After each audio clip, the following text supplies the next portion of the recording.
Where I come from, kids are divided into two groups. White kids on one side, Indians or First Nations on the other. Sides of the room, sides of the field, the smoking pit, the hallway, the washrooms, you name it.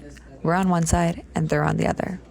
They live on one side of Forks River Bridge and we live on the other side. They hang out in their village and we hang out in ours. In the city, they are called First Nations. Out here, they've always been called Indians, and we don't change stuff like that in a hurry. Neither village is much to talk about. Ours is bigger than theirs, but altogether, there are less than 500 people. Highway 14 passes through. 15 minutes to the west is the wharf, the Raven's Eye pub and lodge, and the ocean. An hour and a half or so to the east is the city. It has the police station, the high school, the Salvation Army, a post office, a real grocery store, and even a McDonald's.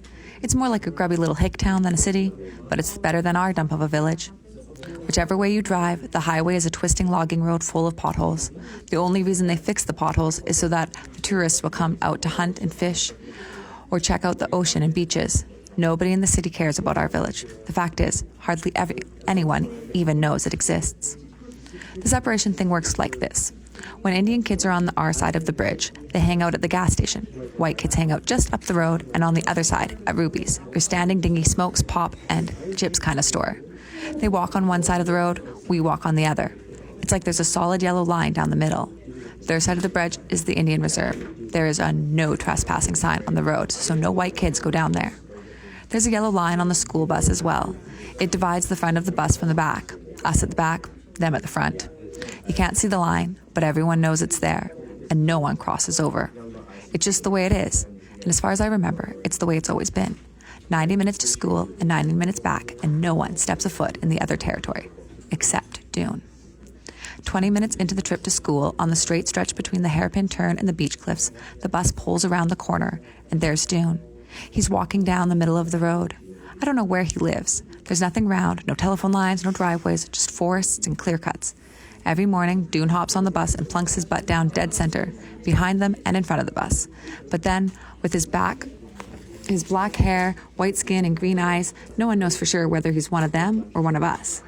According to the stories people tell, Dune and his mom live in a log shack that's so close to the beach, surf laps right up to their front door.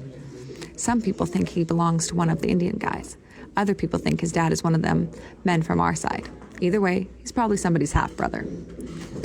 All the men out our way are loggers or fishermen, or at least they were when there was work. Dad is one of the few guys who still works in the bush. Most people are old or unemployed. Dad says there used to be a bowling alley, a restaurant, and a basketball team. Now the place is shriveled up like a dried prune full of old people and weirdos who escaped from the city. The one thing that stayed the same, Dad says, is that people have always known their place. Indians on one side and whites on the other. Dad says right out that he hates Indians, and Mom smacks her lips and rolls her eyes and pretends she doesn't agree. Haven't you heard of equality and tolerance, Jack? Mom says. This is the 21st century. They're no worse than whites, just different. But then, Mom didn't grow up in the village like Dad did. She says she's urban, and in the city people are different races mix with each other all the time. Where I come from, Mom preaches, we're all just human beings.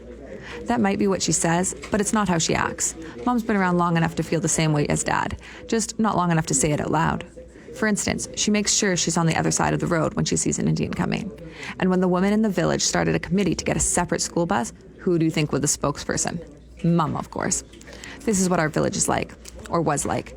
Dad and Mom are pretty much like everyone else. I was the same as them. We all lived by the rule of the yellow line. Us and them and us. It's probably hard to believe a village like ours actually exists, unless you've lived here. And if you've lived here all your life, like I have, you still might have trouble believing it. But then again, I changed, and maybe our village will change too.